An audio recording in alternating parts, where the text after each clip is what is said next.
In this video, we're going to derive another theorem which basically states that the work done by non-conservative forces is equal to the change in the mechanical energy.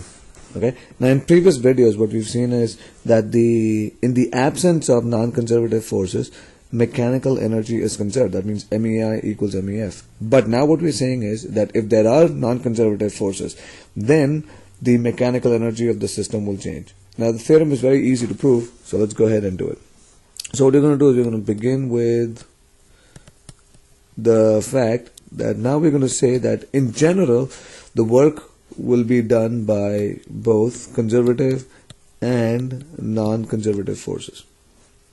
Now, what we'll do is we'll use the definition of work in terms of delta KE, change in kinetic energy, and the fact that the work done by conservative forces is equal to a negative of the change in potential energy. So we'll use all that into the equation.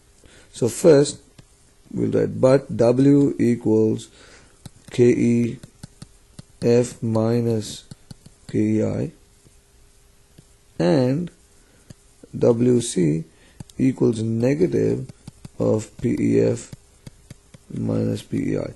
So we know these two things, so we can plug it now into the equation and rewrite it as KEF minus KEI equals negative PEF minus PEI plus WNC. Now all we need to do is move the potential energy terms to the left hand side and rewrite it as KEF plus PEF minus KEI plus PEI equals to WNC.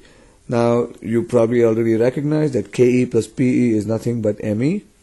So what we have is MEF minus MEI equals WNC.